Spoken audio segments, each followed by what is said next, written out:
name's Dionne Miles, and my profession is actually in science. So I was an academic scientist, and then about a year ago went into freelance science writing, and at the same time developed my passion for photography. The way I got into it was about 10 years ago. I moved from a flat in Rondesbosh to sort of a log cabin in the woods, and I was surrounded by all these beautiful birds, and I didn't know what they were, so I got some bird books and ticked off their IDs and created lists and everything that amateur birders do. And then eventually I wanted to start capturing the beauty of these birds.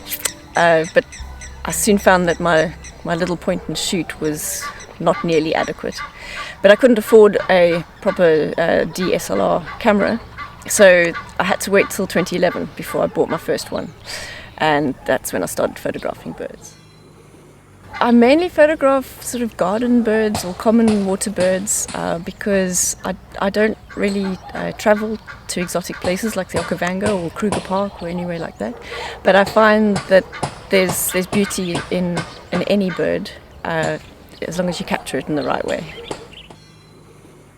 I have a particular fondness for the really little ones. I like the sweewax-bills and the nedikis and white eyes, and they're really cute and chirpy, and I love photographing them. They've got such character. Most of the photos that I've taken up to now were taken with a Nikon D7100, which is a crop frame camera, with a 300mm prime f4 lens. But just recently I upgraded to a D750, which is full frame. And so because it's full frame, a 300mm lens wasn't long enough, so I've now got a 200 to 500mm lens. The technique I use in my photography is following the basic rules of landscape photography, really. So the main ingredient being light and composition. So things like the rule of thirds, never placing the bird in the middle, and finding a nice uncluttered background, making sure there's no bright highlights or ugly branches in the way, just simple, making the picture simple, but all about the bird, but with a pleasing background. And the main ingredient I use is light. And you have a preference for front light or back light?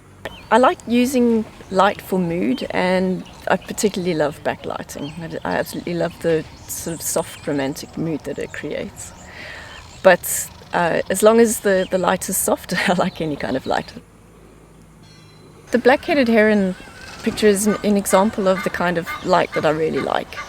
It's that light just before the sun goes down, and having mist or cloud creates a beautiful soft atmosphere. And what happened with this picture is that the heron was on a rooftop, but I didn't want just a boring picture of a heron on a rooftop, and so I kept waiting for it to fly. But I never interfere with the birds that I photograph. So I just photograph them doing whatever they're doing. So if it's going to sit for hours, I'll wait for hours. And then thankfully eventually 2 horses came running across the field, and the heron took off, and I managed to snap it as it took off.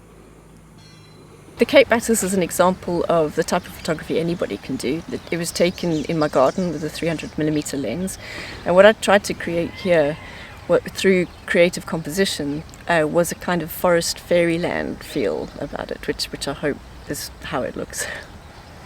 The Cape Racktail pic is a special picture to me.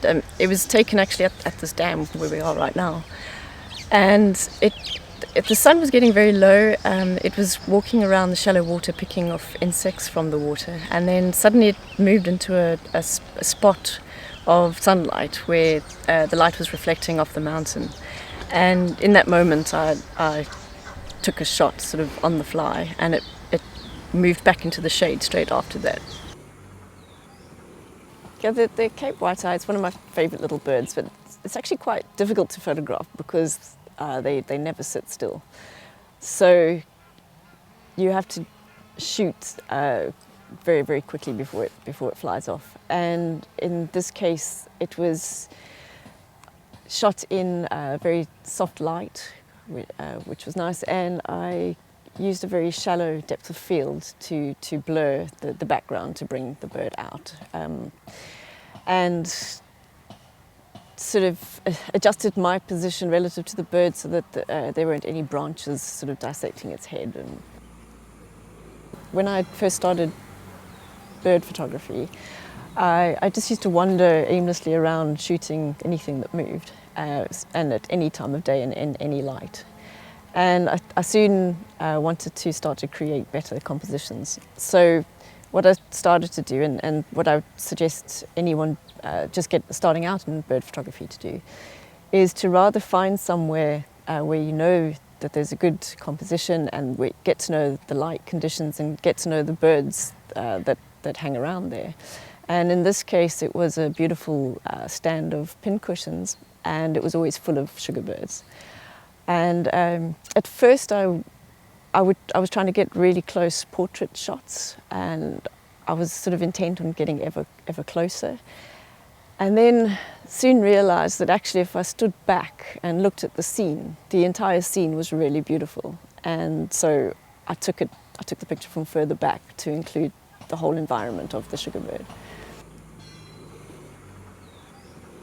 The hardido is a bird that you either love or hate. I happen to love them.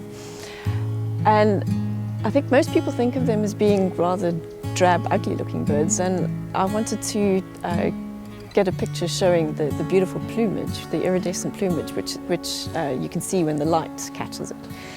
And so in this case, you can actually see the beautiful purple and green and brown iridescent feathers.